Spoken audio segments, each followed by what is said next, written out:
Di tahun 2030, kita bakalan dapat bonus demografi. Lebih dari 64% populasi Indonesia itu bakalan ada di usia produktif.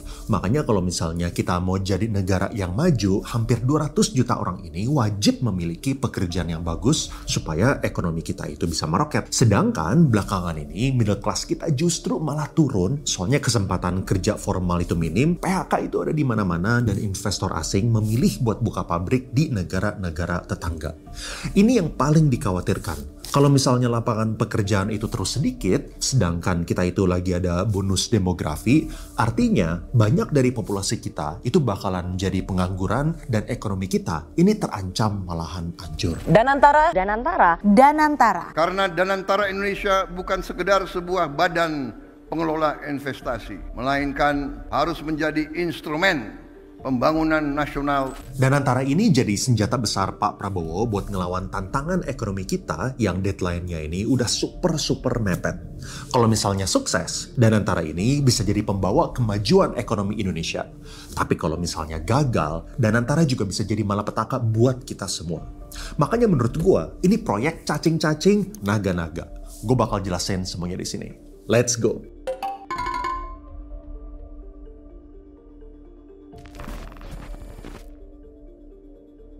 Jadi apa itu Danantara? Danantara ini adalah salah satu sovereign wealth fund terbesar di dunia dengan aset sekitar 900 miliar dolar. Ukurannya ini lebih gede dari GIC-nya Singapura dan kurang lebih sama dengan Public Investment Fund-nya Arab Saudi. Dan 7 BUMN gede-gede juga dipindahin dari Kementerian BUMN ke Danantara.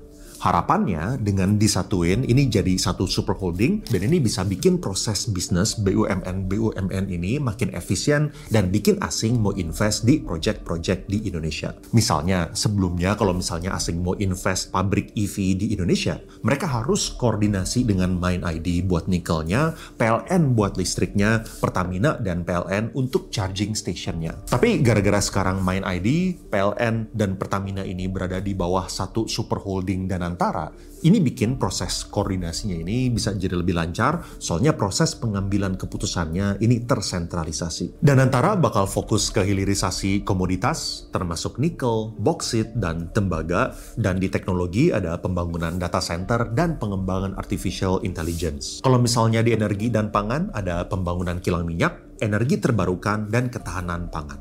Harapannya, lewat investasi di industri-industri ini, proses industrialisasi dan hilirisasi ini bisa dilanjutin secara tuntas supaya bisa ngebikin banyak pekerjaan formal yang baru dengan bayaran yang relatif lebih tinggi. Cara beroperasi Danantara ini dibagi jadi dua ya. Satu ini untuk holding investasi yang mengelola hasil dividen dan aset-aset BUMN, dan satu lagi ini holding yang mengawasi kegiatan operasional BUMN.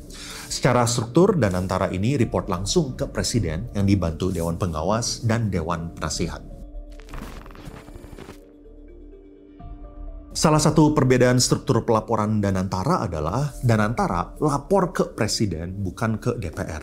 Ini makanya banyak orang yang takut ya, jangan-jangan ini jadi senjata politik Pak Presiden. Mantap banget kan, punya aset 900 miliar dolar loh. Ini menggiurkan banget kalau misalnya lu punya kuasa atas aset sebesar 14.000 triliun. Makanya gue paham banget lah tentang kekhawatiran ini beneran real ada. Tapi gue juga harus objektif dan berusaha memahami kenapa struktur pelaporan Danantara itu dibikin kayak gitu.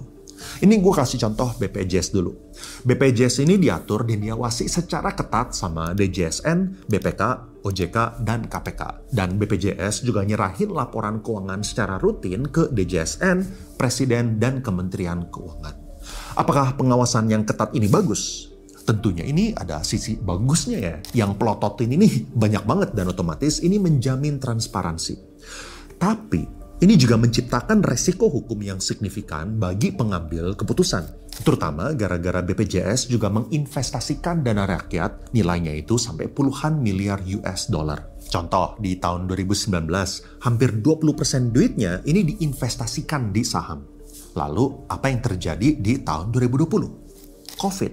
Dan saham Indonesia ini ikutan terjun bebas, sama kayak saham-saham lainnya lah di luar negeri juga sama. Tapi masalahnya gara-gara ini dianggap kerugian negara, pembuat keputusan itu bisa masuk penjara, diusut kejaksaan, padahal ini sebenarnya resiko investasi di pasar modal. Masa invest di saham, lalu kalau misalnya lagi ada floating loss, itu salahnya pembuat keputusan. Makanya menurut gua kita harus fokus pada prosesnya, bukan pada hasilnya.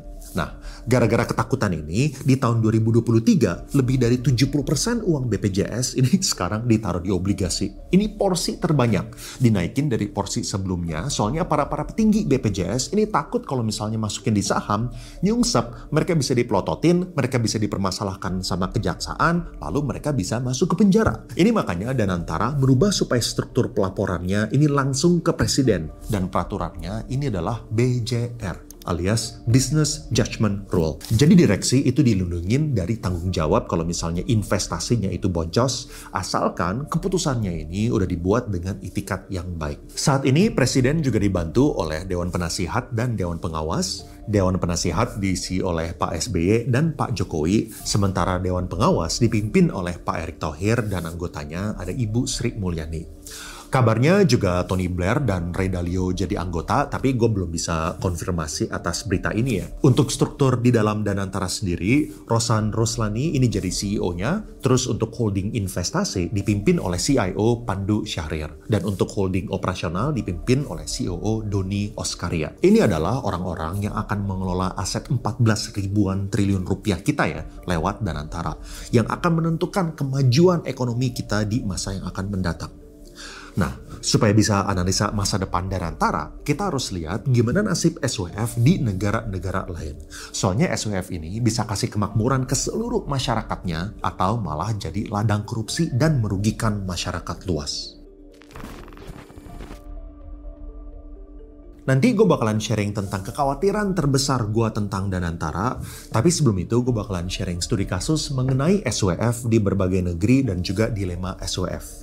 Contohnya kayak gini, mendingan yang mana? Investasi di obligasi Amerika dapetin cuan 5% setahun, atau mendingan ngebangun jalan tol atau MRT di Indonesia, tapi kalian cuma dapetin keuntungan 1% setahun, atau bahkan berpotensi kagak balik modal. Ini dua tujuan SWF yang berbeda. Kalau misalnya yang kiri, ini buat dapetin cuan. Bahasa propernya itu adalah wealth preservation. SWF ini lebih fokus ke return on investment yang moderat dengan risiko yang terukur, supaya dana SWF ini bisa terus berkembang dengan optimal dari tahun ke tahun, bahkan antara generasi ke generasi. Tujuannya buat dapetin keuntungan, sehingga dananya ini bisa mereka pakai kembali buat program pemerintah apapun. Mau buat jalan tol, sekolah gratis, dana pensiun, atau program pemerintah lainnya. Jadi plusnya adalah duitnya ini terus bertumbuh. Bahkan bisa nggak peduli mau invest dimanapun. Mau project di Amerika, di Cina, di Singapura. Yang penting dapetin cuan. Jadi keuntungannya bisa ditarik ke negara asalnya. Yang sisi kanan ini investasi strategis. SWF dengan tujuan strategis ini gampangnya nggak terlalu peduli atau bukan prioritasin utama lah tentang cuan ini. Mereka bisa ambil proyek yang keuntungannya itu kecil, bahkan merugi, selama proyek ini bisa ngasih impact ekonomi atau pembangunan nyata ke negaranya dalam jangka panjang. Misalnya tadi ya, buat bikin jalanan, infrastruktur, pendidikan gratis, dan lain-lain. Programnya ini lebih difokusin ke investasi dalam negeri. Jadi ini kuncinya ya, walaupun ada proyek yang mungkin bisa ngasih cuan lebih gede di luar negeri, tapi mereka bakalan fokus supaya duitnya itu berputar dalam negeri. Makanya proyek ini juga bisa ambil moonshot projects, alias proyek yang gede, ambisius, dan beresiko tinggi buat dapetin hasil yang signifikan. Sehingga kita bisa gambarin semua SWF di dunia jadi 4 kuadran ini. Yang kiri itu wealth preservation alias dapetin cuan, yang kanan ini strategic investment alias prioritasin program nasional, dan yang atas ini yang eksekusinya bagus, dan yang bawah ini yang eksekusinya itu jelek. Kita mulai dari wealth preservation yang sukses dulu, yaitu Norway Government Pension Fund Global alias GPFG.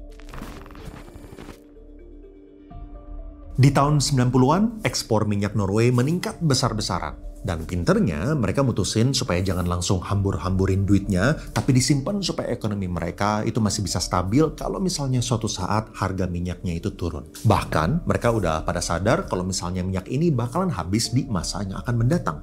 Sehingga supaya bisa ngebangun tabungan untuk generasi selanjutnya yang mungkin akan kehabisan sumber daya alam, di tahun 1996 mereka mendirikan Norway's Government Pension Fund Global. Dan supaya nggak ada pengaruh politik, dana ini dikelola oleh salah satu divisi Central Bank Norway dengan pengawasan Kementerian Keuangan. Strategi mereka buat ngembangin duitnya ini juga sangat unik ya. Mereka bahkan tidak mau uangnya ini diinvestasikan di dalam negeri. Semuanya itu harus dari luar negeri. Dan ini berhasil ya buat case-nya mereka. Dalam kurang lebih 30 tahun, mereka berhasil nembuhin 6,3% per tahun.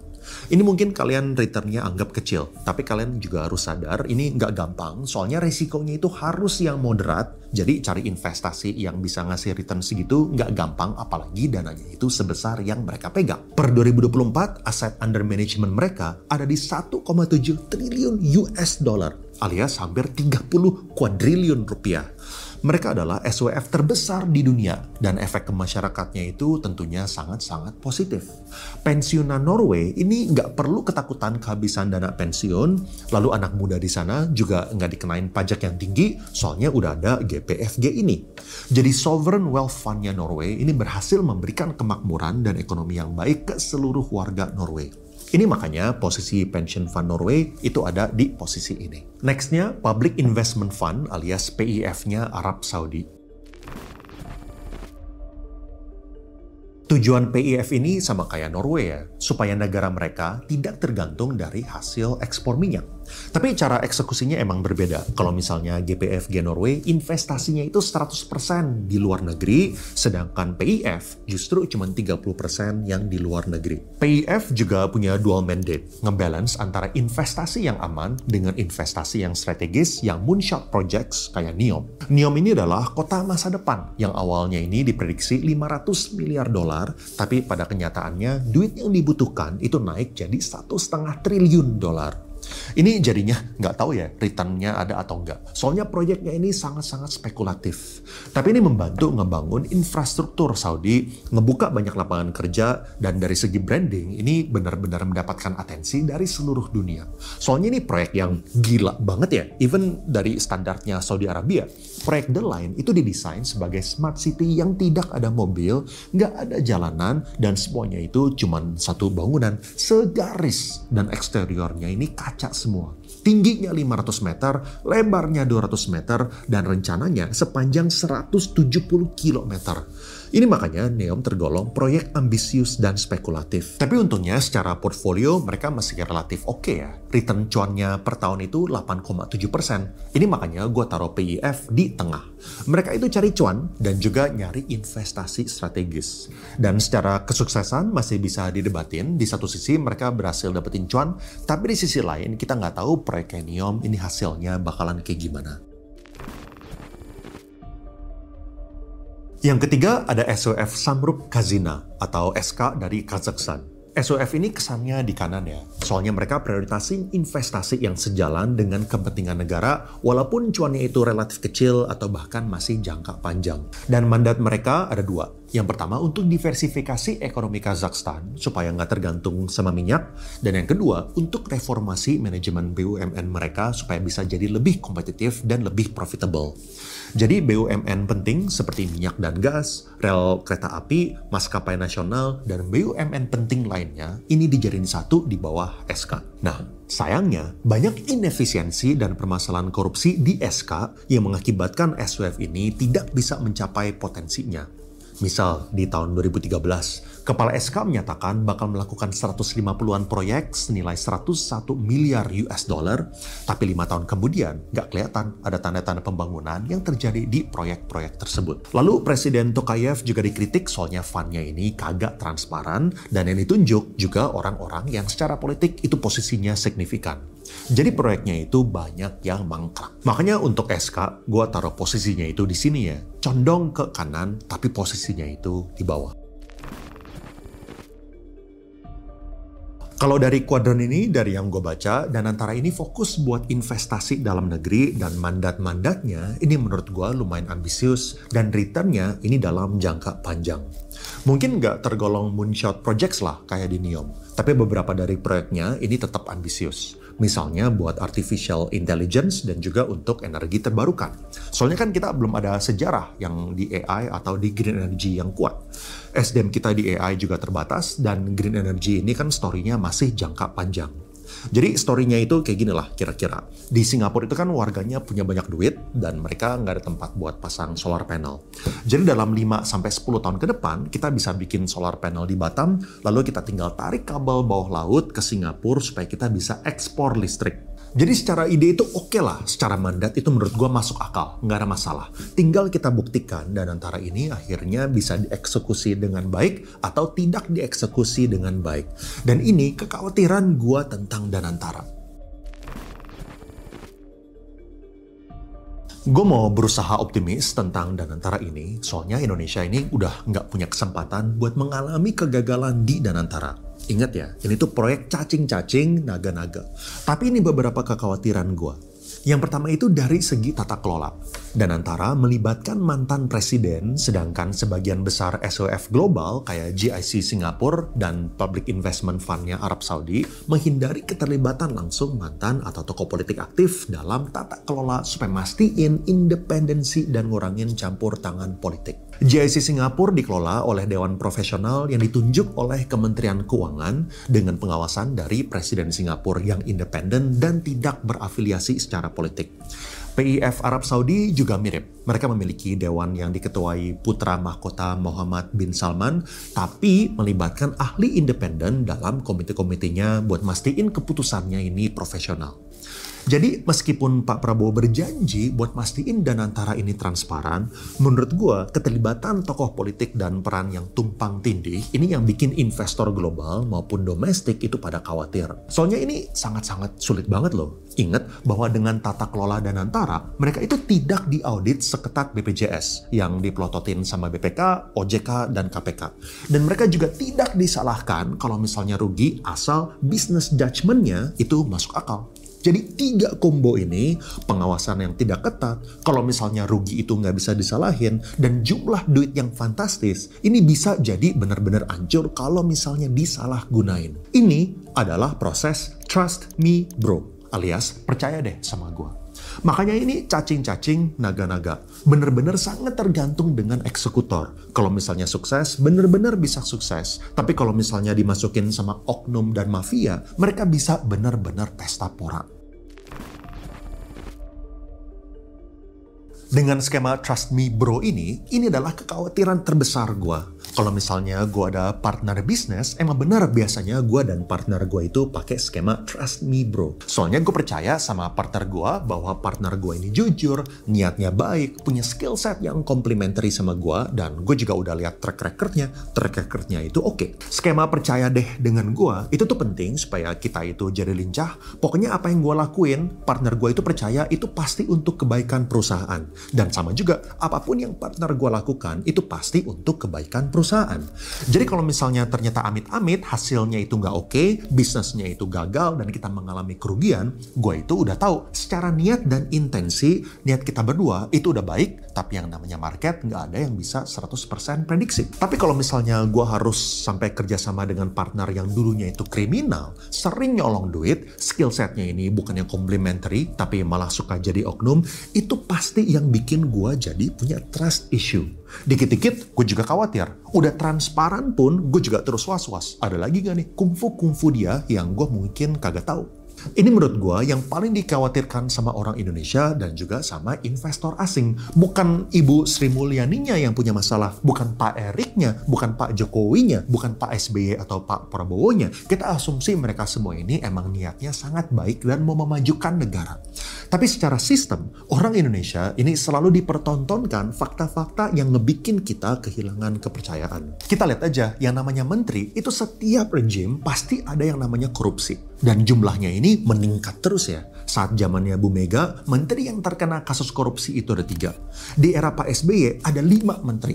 Dan di zaman Pak Jokowi ada 7 menteri. Jadi secara data jumlah menteri yang tersangka ini terus naik dari tahun ke tahun. Tentu pattern ini kan bikin kita mikir, apakah nanti zaman Pak Prabowo bakal ada 8 atau 9 menteri yang tersangka? Soalnya kan patternnya ini naik terus. Lalu dari segi korupsi, kita ini kan kayak lagi ngejar rekor. High score-nya siapa nih yang korupsinya itu tertinggi, yang paling menang? Sama netizen itu pada bikin Liga Korupsi Indonesia ya. Kasus Pertamina yang heboh kemarin itu jadi ranking 1, ngalahin high score sebelumnya dari PT Timah yang 300 triliun. Dan yang terpuncak dari segala terpuncak adalah, kalau misalnya ini masih belum cukup bikin kita resah, yang paling gila dari semua ini adalah bahwa ternyata apa yang dikasih lihat ke kita oleh Kejagung, oleh KPK, ini ternyata baru porsi kecil. Ini kalian nonton sendiri apa yang Pak Ahok bilang. Ini bisa jadi lebar kemana-mana kasusnya kalau dibongkar. Saya senang banget ini. Ini ada tangan yang berkuasa ikut main kalau menurut saya gitu loh. Di Republik ini. Saya boleh keluar dari sini, tapi catatan yang saya punya, kalau rezim betul-betul mau membereskan negeri ini dari korupsi di migas dan Pertamina, saya berani jamin saya dengan data ini akan penjarakan kalian semua. Makanya ini kekhawatiran terbesar gua. Skema trust me bro, ini baru masuk akal kalau misalnya bronya gua ini bisa dipercaya. Tapi gimana kalau misalnya bronya gua ini track recordnya itu kurang oke? Tentu gua sebagai orang awam cuman bisa berharap ya. Berharap bahwa bronya gua ini udah tobat dan Danantara ini bakalan jadi bagus. Anyway, kalau misalnya lu mau tahu apa yang kita harus lakukan kalau misalnya ekonomi Indonesia ini lagi pada berdarah-darah, lu bisa klik di sini. Atau kalau misalnya lu mau tahu perbedaan mindset antara yang gajinya itu tinggi dan yang UMR, lu bisa klik di sini. Thank you and I will see you guys again in the next video.